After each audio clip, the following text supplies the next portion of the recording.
Hello and welcome back to Sonny Talk Spurs, and today I'm joined by a very special guest. It's Jack from the Irish Hotspur. How are you doing, Jack? I'm doing all right, and I'm looking forward to many more collaborations, many more discussions between ourselves. Obviously, you come onto our podcast and we'll be a regular over there, and plenty of other shows, and looking forward to maybe expressing my opinion on your channel for once. Yes, that's the thing. I mean, we're doing a lot of backwards and forwards at the moment, getting all our Tottenham opinions out there, especially in the international break.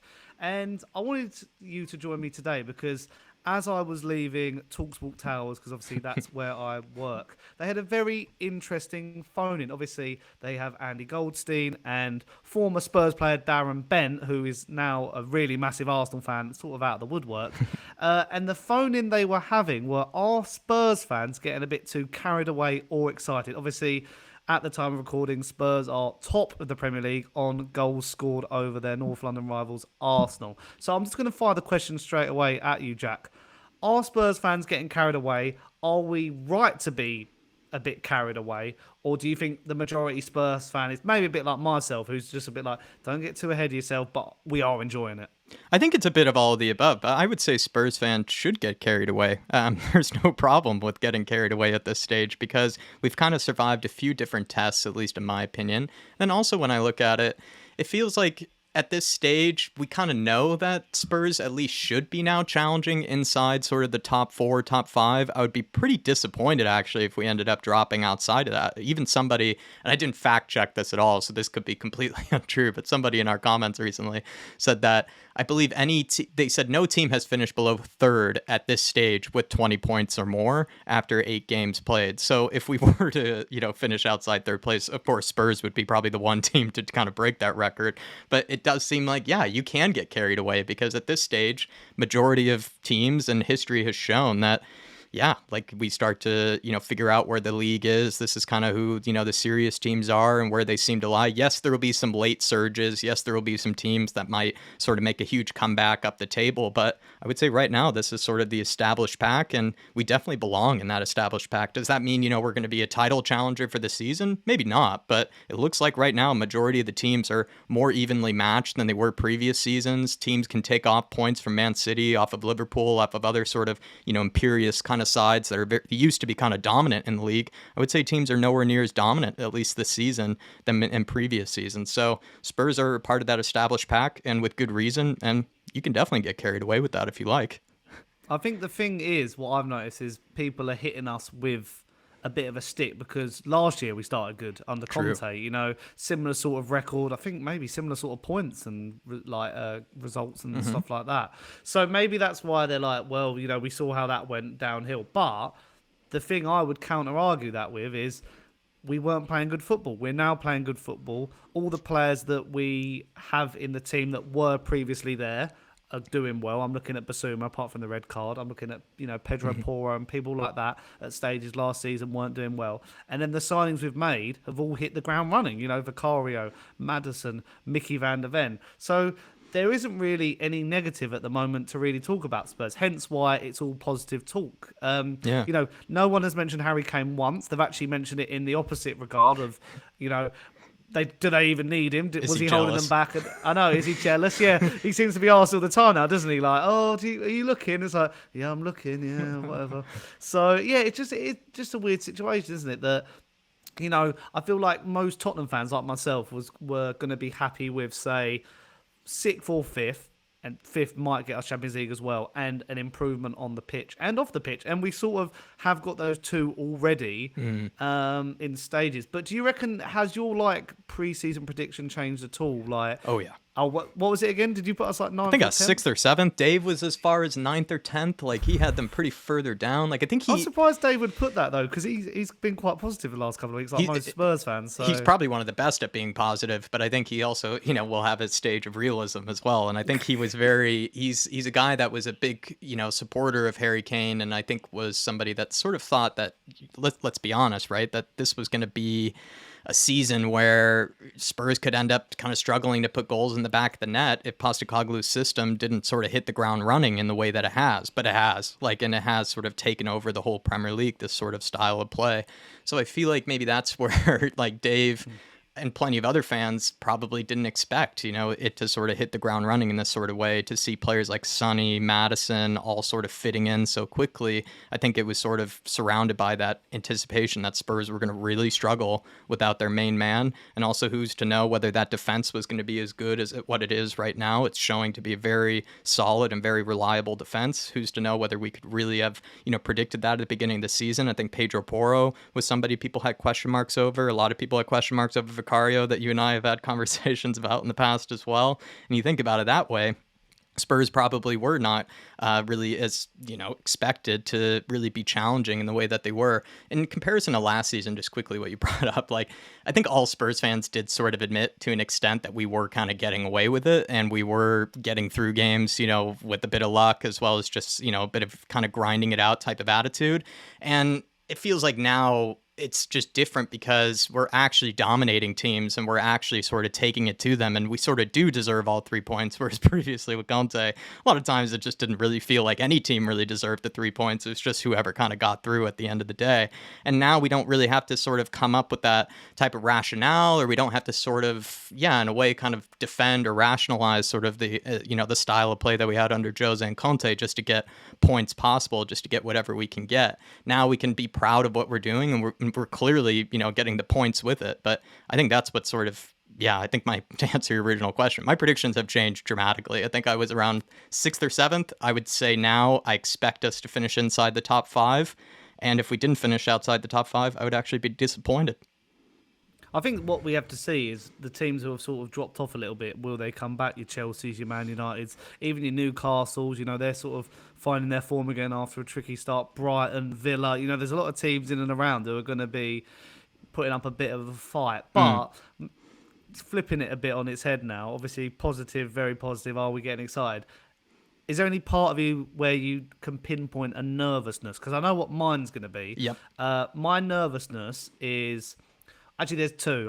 I'll go with both. Richarlison, because I think he's been all right, but do we still need someone who could maybe chip in with a few more goals, and are we getting too reliant on some in certain factors? And my other point is AFCON. I think when AFCON swings around, we're going to be a bit depleted. Obviously, Basuma goes with Mali. Sarr goes with Senegal. So that's going to be a bit of a worry. But then...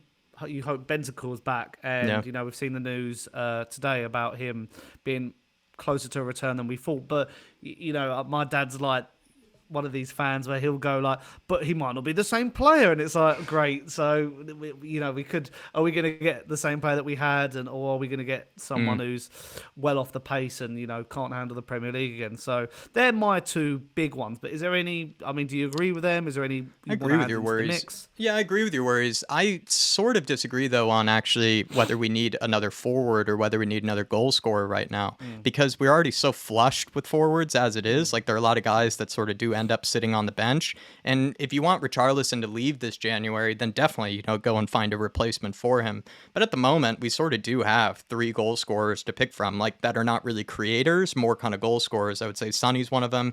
Richie is technically one of them, whether you rate him or not. And then Brennan Johnson, I would say, was kind of brought in to sort of get more goals. I would say he's never really been much of a creative type presence for Forest, who's more of that kind of goal scorer for them when they needed him to be. And so I would say now Spurs do have sort of 3 different goal scoring options, maybe plus a James Maddison if you wanted to throw him in there as well. And then the rest of the forwards are kind of more in the creative department, are kind of more about setting up. I think players kind of like Mנור Solomon, Brian Hill, Kulusevski, I think they're kind of maybe more in the creative area. But I sort of see it as, if Spurs are scoring goals freely, and also we've never really had much of a problem even with scoring goals. Even last season under Conte, for the majority of the season, we were 3rd or 4th for most goals scored. The problem was more the defense, because we were 5th or 6th, I think, when it came to goals conceded. So that's where I actually look at my worry is when Romero, when Van de Ven, or when an Udogie end up needing a rest or injury or suspension, Eric Dyer or Ben Davies are likely going to come into the team.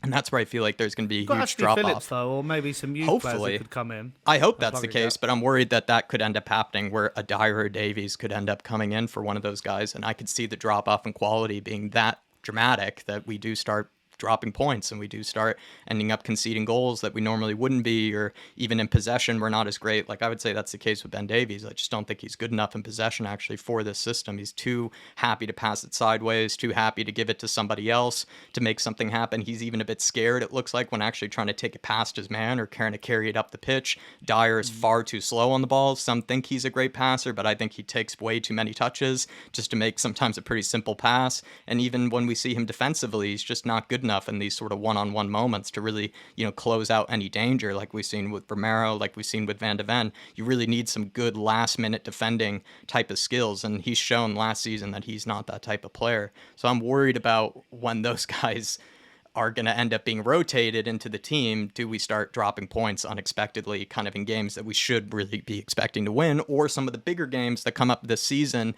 Let's say we're without one of our big players in that back line. One of those guys is going to be called up, and can they put in, the performance needed? In my opinion, no. I would rather it be a Phillips or a Dorrington, but even still, that's also a huge ask for those guys to step into the team and be able to perform. I'd rather they do it than Dyer or Davies, but still, I just see that being my real worry for Spurs kind of falling outside of the top 5 or 4 is a major injury or suspension, and then all of a sudden, kind of the usual culprits, as I like to call them, from last season kind of step into the team again, and that would be a worry for me. That's what I noticed against Luton. As soon as we're making subs, it's like the changes are just a bit uninspiring. And Bassoum obviously gets sent off. You're bringing on Højbjerg. Udogie gets subbed off. You're bringing on Davies. There's a big drop off, isn't there, between some of these players, and age is one of them, and ability and agility and all the rhyming words. But yeah, I feel like at the moment in answer to the original question, I think we can be positive. Like we should be positive. We're sort of riding the crest of a wave, and I just feel like football fans just get a bit funny. It's all this celebration police policy, isn't it? Of can you really enjoy your moment, or do you have to actually put proof in the pudding? In this season, it's a bit of a free fall anyway. I know people were going, but you haven't got European football. But there are teams who haven't got European football, like Chelsea, who should be doing a lot better than we are. Arsenal should be doing a lot better than, they've had a few like weird results, like I'm thinking Fulham, and also like in the Champions League against RC Lens.